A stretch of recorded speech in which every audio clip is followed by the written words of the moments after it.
आजाद जिला था उसको वापिस जिला बनाया जाए। मैं नेता रिछपाल जी मिर्जा साहब कहते हैं कांग्रेस की धुनी बुझ गई। माननीय अध्यक्ष महोदय, डॉक्टर BR अम्बेडकर साहब के संविधान और मेड़ता की पवित्र जनता के आशीर्वाद से राजस्थान के सबसे बड़े पवित्र महापंचायत में मुझे बोलने का मौका मिला। मैं धन्यवाद ज्ञापित करता हूं। महोदय, 31 जनवरी 2025 को प्रदेश की सबसे बड़ी पंचायत और हमारे इस पवित्र सदन में महामहिम राज्यपाल जी के श्रीमुख अभिभाषण का वाचन किया गया, जिसके लिए हम सब आभार व्यक्त करते हैं। इस अभिभाषण को सुनकर निश्चित रूप से कह सकता हूं, माननीय प्रधानमंत्री मोदी जी, माननीय मुख्यमंत्री भजनलाल शर्मा जी के कुशल नेतृत्व में आपनो अग्नि राजस्थान का संकल्प सिद्ध हो रहा है। महोदय, प्रदेश के सघन एवं सर्वांगीण विकास के लिए हमारी भाजपा सरकार ने यशस्वी मुख्यमंत्री श्री भजनलाल जी शर्मा के नेतृत्व में अनेकों दूरगामी निर्णय लिए हैं। प्रदेश में औद्योगिक क्रांति लाने को लेकर प्रदेश की माताओं, बहनों, युवा साथियों, किसान बंधुओं, श्रमिकों के बेहतर अनेक बड़े फैसलों को क्रियान्वित किया गया है। पूर्व कांग्रेस सरकार के शासन में पेपर लीक के कई गिरोपन पे गांव ढाणी का किसान धरती का सीना चीर कर फसल उगाता है, अपने बच्चों को नौकरी के लिए बड़े शहरों में भेजता है। लेकिन कांग्रेस के शासन में हुए पेपर लीक से आहत होकर प्रदेश के अनेकों होनहार बच्चों को मौत के गले लगाया। मैं धन्यवाद दूंगा आदरणीय मुख्यमंत्री भजनलाल शर्मा जी को, जिनके नेतृत्व में हमारी सरकार ने उन पेपर लीक के गिरोहों की नाक की नकल कसने का कार्य किया। हमारी सरकार ने पेपर लीक गिरोह के खिलाफ SIT गठन के 250 लोगों को तो जेल में डालने का जो काम किया, हमें पसंदता है। हमारे यशस्वी मुख्यमंत्री श्री भजनलाल शर्मा जी के कुशल नेतृत्व में हमारी भाजपा सरकार युग पुरुष पंडित दीनदयाल उपाध्याय जी के आदर्शों पर चलते हुए एकात्म मानवता अवधारणा को आत्मसात किया है। हमारी सरकार ने के कार्यकाल के पहले ही साल में माननीय मुख्यमंत्री जी ने rising Rajasthan global investment summit का आयोजन कर प्रदेश की आर्थिक प्रगति हेतु 35 लाख करोड़ रुपए के निवेश की बुनियादी नींव रखी गई है।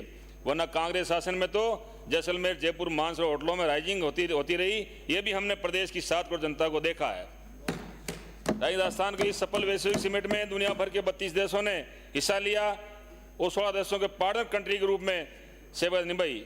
महोदय, ये महज समिट नहीं, राजस्थान के भाग्योदय का आयोजन था। इसमें प्रदेश की औद्योगिक क्रांति का विकास होगा, प्रतिभा और कौशल के बड़े हमारे युवाओं का रोजगार के नए अवसर मिलेंगे, राजस्थान की अर्थव्यवस्था को रफ्तार मिलेगी। महोदय, बीते 1 साल में बेरोजगार इस प्रदेश में हमारी सरकार ने 59,000 से ज्यादा युवाओं को राज्य की नौकरी नियुक्तियां देने का जो कार्य किया है। आज अनेकों भर्तियां परीक्षाएं सफल आयोजन की ओर कराई जा रही है। हमारे महत्वपूर्ण कार्य किया है। पशुपालकों के लिए पशुधन की सबसे बड़ी पूंजी है। पशुपालकों के हितों की प्राथमिकता देते हुए हमारी सरकार ने 400 करोड़ राशि से मुख्यमंत्री मंगला पशु बीमा योजना की शुरुआत की है। यशस्वी मुख्यमंत्री भजनलाल शर्मा के नेतृत्व में हमारी सरकार प्रदेश के अंतिम छोर ढाणी बैठे किसान, नौजवान, महिला, मजदूर सबके हितों के लिए एक अटूट संकल्प के साथ आगे बढ़ रही है, जिससे विपक्षी कोई ताकत विश्लेषण नहीं कर सकती। हजार बर्फ गिरे, लाख आंधियां उठे, वो फूल खिल के रहेंगे जो खिलने वाले हैं। विपक्ष के साथी कल परसों कह रहे थे ये भजनलाल नहीं, वजनलाल की सरकार है। तो मैं ये कहूंगा, इस प्रदेश की उम्मीदों, किसानों के, नौजवान, महिलाओं का सम्मान का वजन भजनलाल उठा सकता। कांग्रेस में कुव्वत और दम नहीं है।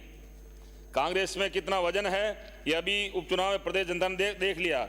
खींवसर सीट जहां उपचुनाव में लगातार 1 महीने तक मेरा प्रभास रहा, वहां से हमारे साथी माननीय डांगा जी जीतकर आए हैं। कांग्रेस वहां मेज 5400 वोटों में सिमट गई। जहां आपके प्रदेश अध्यक्ष ने वहां गमछा हलाया था जाकर के, वहां जमात जब 5 वोट आए थे। अब ये आकलन कर लीजिए वजन किस में ज्यादा, किस में वजन उठाने ताकत है। 5400 वोट देकर हमारे एक मारवाड़ के नेता रिछपाल जी मिर्जा साहब कहते हैं कांग्रेस की धुनी बुझ गई।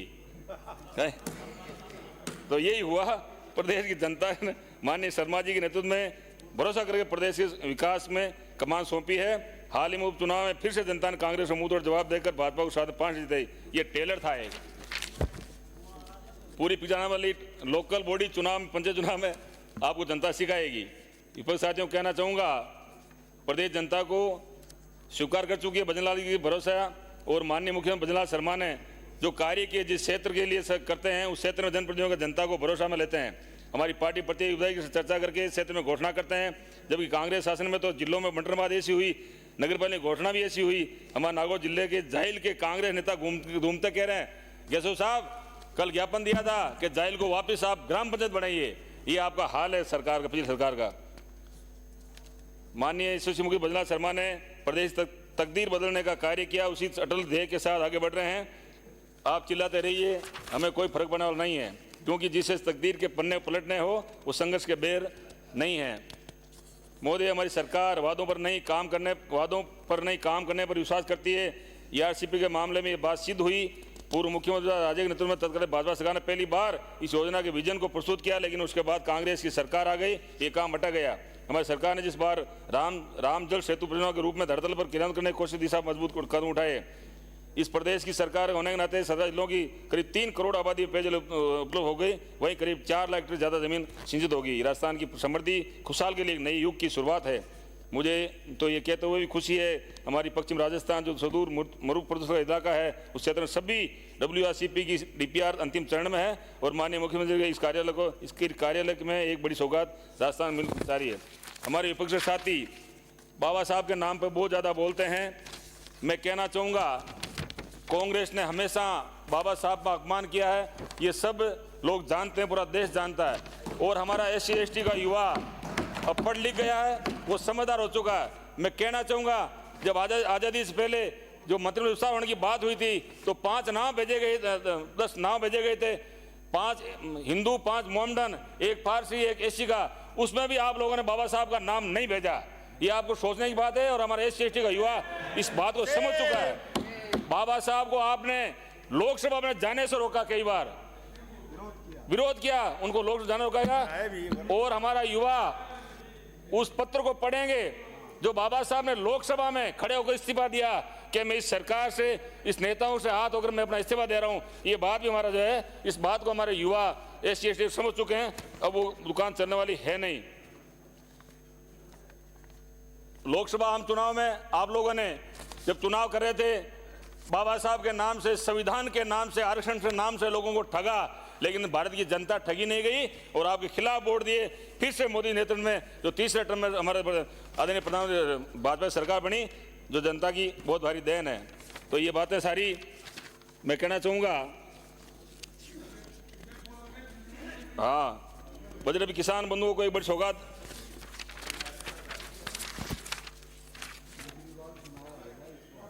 हमारे गांव किसान के सोचने वाले हमारे आदरणीय अटल बिहारी वाजपेयी साहब के नेतृत्व में हमेशा किसान गांव की बात करते थे।